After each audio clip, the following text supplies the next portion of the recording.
Learning partner YouTube চ্যানেলের পক্ষ থেকে আপনাদের সবাইকে স্বাগত জানাচ্ছি। আমি রোমান হোসাইন। আজকের এই ভিডিওতে আমি তোমাদেরকে শেখাবো তোমরা কিভাবে বহুপদী রাশিকে বহুপদী রাশি দ্বারা ভাগ করবে। ভাগ করার প্রক্রিয়াটি আসলেই সহজ। বোঝার জন্য আমরা একটা উদাহরণের সাহায্য নেব। তোমরা একটি গাণিতিক সমস্যা দেখতে পাচ্ছ। এই সমস্যাটির সমাধান বুঝতে পারলে তোমার ভাগ সম্পূর্ণ শেখা হয়ে যাবে। আসো কথা না বাড়িয়ে আমরা গাণিতিক সমস্যাটির সমাধান বোঝার চেষ্টা করি। মনে রাখবে, এই জাতীয় গাণিতিক সমস্যার সমাধানের প্রত্যেকটা লাইনে 3টি করে ধাপ অতিক্রম করতে হয়। প্রথম ধাপে ভাগ করতে হয়, দ্বিতীয় ধাপে ভাগফলের সাথে ভাজককে গুণ এবং তৃতীয় ধাপে বিয়োগ করতে হয়। ভাগশেষ শূন্য আসা পর্যন্ত এই প্রক্রিয়া চলমান থাকবে। গাণিতিক সমস্যাটির সমাধানের প্রথম ধাপ হচ্ছে প্রথম পদ দ্বারা প্রথম পদকে ভাগ করা। এক্ষেত্রে প্রথম পদ হচ্ছে 3a²। 3a² দ্বারা আমরা ভাগ করব 12a⁴। এক্ষেত্রে 12কে 3 দ্বারা ভাগ করলে আমাদের আসবে 4 এবং a⁴কে a² দ্বারা ভাগ করলে ভাগফল আসবে a²। ভাগফলটিকে যথাস্থানে লিখব। এই হচ্ছে আমাদের প্রথম ধাপ। এবারে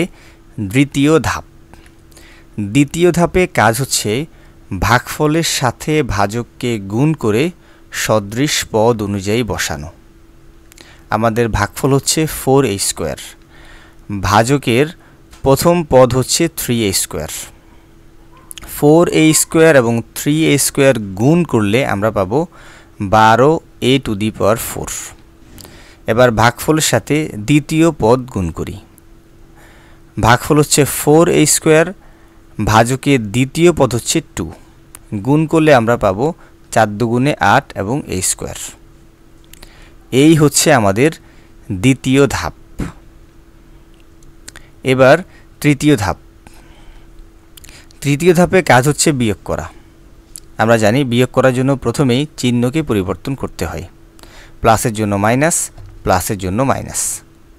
বিয়োগ করলে আমরা পাবো 11 থেকে 8 মাইনাস করলে আমরা পাবো 3a²।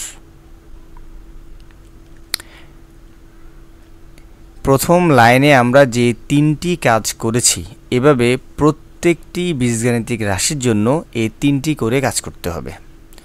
প্রথমে প্রথম পদ দ্বারা প্রথম পদকে ভাগফল দ্বারা ভাজকের সাথে গুণ এবং বিয়োগ করা।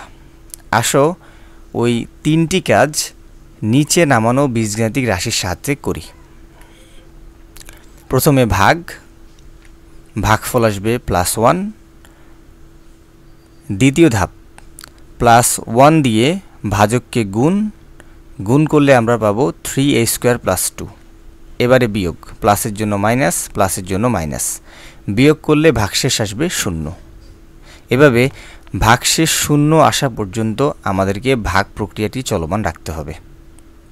আশা করি তোমরা বহুপদী রাশি দ্বারা বহুপদী রাশিকে ভাগ করার নিয়মটি ভালোভাবে বুঝতে পেরেছ। এতক্ষণ ভিডিওটি দেখার জন্য সবাইকে ধন্যবাদ। And as always, thanks for watching.